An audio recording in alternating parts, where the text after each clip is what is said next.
Vamos a conversar con Artur Murta, profesor de Relaciones Internacionales de la Pontificia Universidad Católica de Sao Paulo. ¿Cómo está, profesor?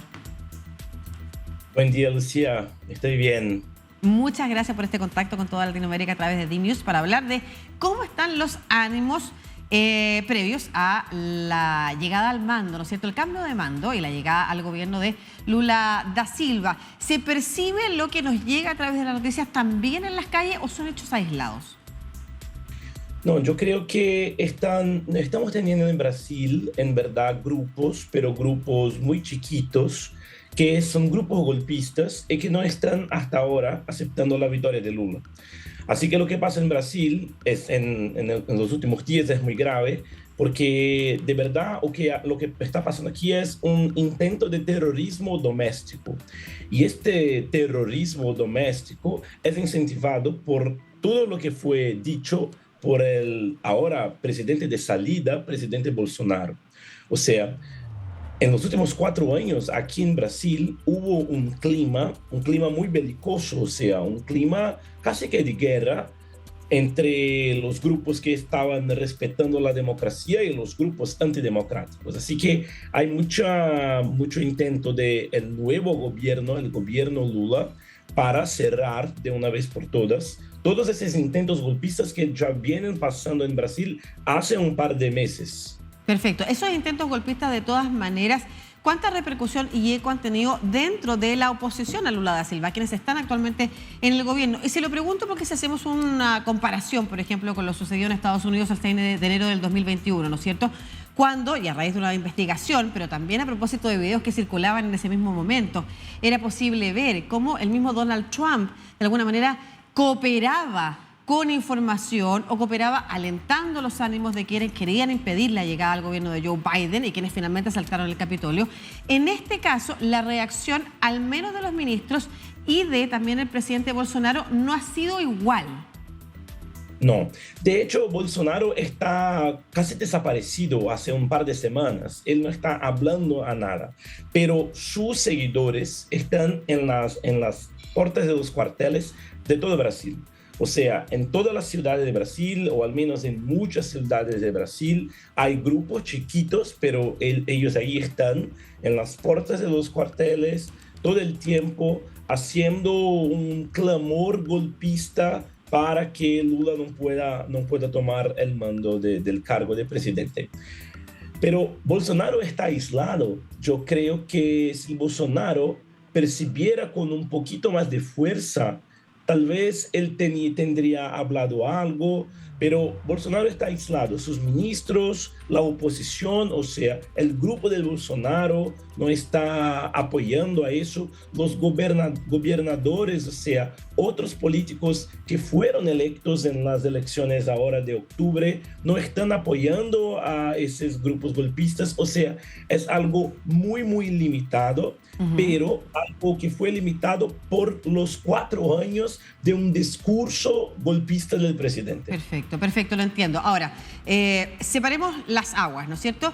Por ejemplo, están los líderes del oficialismo o aquellas figuras que incluso fueron electas, como usted señala, en las últimas elecciones, ya sea para cargos de gobernación en algunas regiones importantes de Brasil u otras, que pertenecen a la derecha o son aliados o cercanos a Bolsonaro, que no están apoyando. De todas maneras, ¿están condenando y criticando a estos grupos? Más o menos, es decir, la oposición que es parte del grupo del gobierno Bolsonaro, no está haciendo tanto cargo de hacer una condena tan pública, ¿me entiendes? Pero al otro lado no están apoyando. O sea, es casi como un silencio. Es lo que hace el presidente. El presidente, mira, cuando empezó todo eso, porque todos esos actos golpistas empezaron al día después de las elecciones. Y el presidente Bolsonaro tardó un par de días y después de mucha presión de sus aliados para ir al público y decir, paren con esto. Así que él lo hizo. pero fue algo muy tímido, ¿me entiendes? Sí, Así claro, que efectivamente, profesor, lo que se decía que era 48 horas después él habla, pero no, primero no reconoce la victoria, que es distinto reconocer la victoria. Por ejemplo, aquí en Chile nosotros tenemos un líder de la ultraderecha, José Antonio Kast, que efectivamente el día de las elecciones a las 7:30 de la tarde ya había llamado al presidente electo Gabriel Boric para felicitarlo y desearle un buen gobierno. Es distinta una reacción que es 48 horas después de las elecciones o de que se anuncie quién es el triunfador y que además no reconoce, sino que señala que se va a trabajar para el cambio de mando, no felicita, no reconoce al triunfador. Y desde ese punto de vista la pregunta es, ¿usted cree que estos grupos, porque hay quienes señalan que el bolsonarismo supera a Jair Bolsonaro? Vamos a profundizar un poquito en eso. Entonces, ¿serviría de algo que Jair Bolsonaro tuviera otro comportamiento como presidente y tratara de sostener la estabilidad de las instituciones diciendo: esta es una elección legítima, Lula da Silva es un legítimo triunfador y yo estaré en el cambio de mando para entregarle el poder? perfecto, eso nunca pasó. Creo que no va a pasar. ¿Y Por cambiaría? ejemplo, Por ejemplo, ¿estos grupos reaccionarían?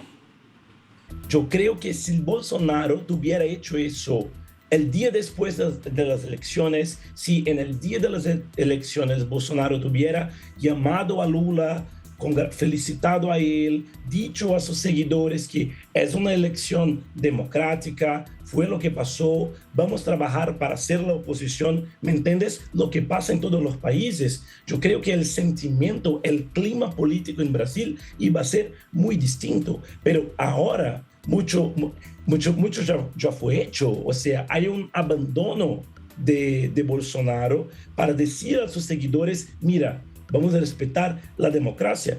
Pero yo creo que hoy, si Bolsonaro hoy viene a la televisión, por ejemplo, a decir que va a reconocer la victoria de Lula, porque hasta hoy Bolsonaro no ha reconocido la victoria de Lula. Nosotros en Brasil creemos que Bolsonaro no va al cambio de mando el día 1 de enero. Nosotros creemos que Bolsonaro no va a estar ahí para hacer el cambio de mando como se debe hacer de un presidente a otro.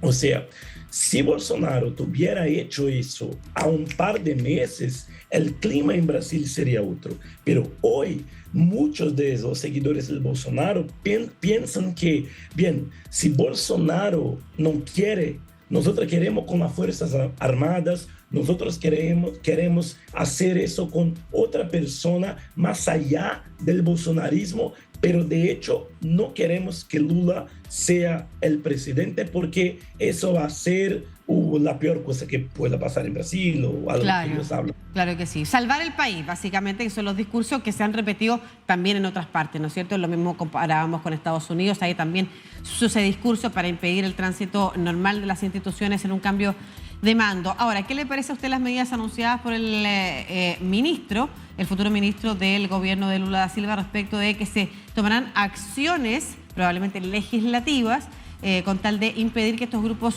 entre comillas, golpistas, como le llamó directamente, sigan funcionando, sigan articulándose? Eso es muy importante. Yo creo que Flávio Dino, el nuevo ministro de Justicia de Brasil, está muchísimo a frente de todas las medidas que puedan cerrar y que puedan acabar de una vez por todas con todas esas acciones que están pasando. Yo creo que todo el equipo que Dino está montando aquí ahora en Brasil para el Ministerio de Justicia es un equipo que está muy comprometido en cerrar de una vez por todas, en investigar, porque una cuestión central aquí, Lucía, es: ¿quién está financiando a estas personas? Porque nosotros estamos hablando de, por ejemplo, bombas. Estamos hablando de personas que están en las puertas de los cuarteles hace casi 2 meses. O sea, hay dinero. ¿Quién son estos grupos? ¿Quién son las personas que están financiando una bomba en el aeropuerto de Brasilia? Ahora, eso es muy grave. de todas maneras, profesor, lo importante de generar legislaciones que impidan el surgimiento de movimientos golpistas o movimientos que quieren desarticular las instituciones por fuera de ellas, ¿no es cierto?, y a la fuerza, es que funcionen no solamente para un caso en particular, sino que incluso si llega el bolsonarismo, por ejemplo, la ultraderecha, están en el gobierno, también puedan funcionar. En ese contexto, las medidas que se están anunciando, ¿contarían con la aprobación, por ejemplo, de la derecha brasileña o generarían más crispación? Yo creo que sí, pero tal vez yo esté siendo un poquito optimista con eso, pero yo creo que sí, porque mira, algunos de los gobernadores que fueron electos ahora, que eran de la parte del lado del Bolsonaro, que estaban con Bolsonaro, ya empiezan a hacer un cierto distanciamiento del Bolsonaro. Es decir, por ejemplo, el gobernador de São Paulo, Tarcísio.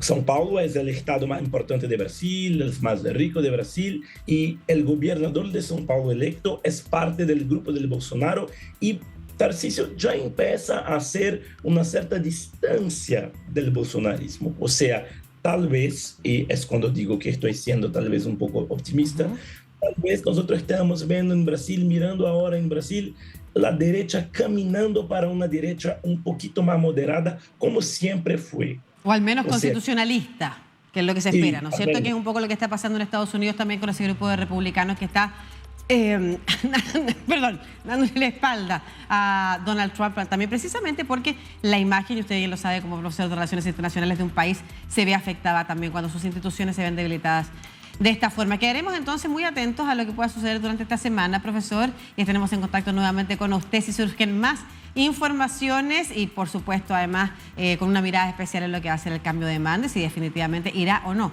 a Jair Bolsonaro a entregar entonces la presidencia a Luis Ignacio Lula da Silva. Artur Murta, profesor de Relaciones Internacionales de la Pontificia Universidad Católica de Sao Paulo, conectado con toda Latinoamérica a través de DNews. Muchas gracias, que esté muy bien.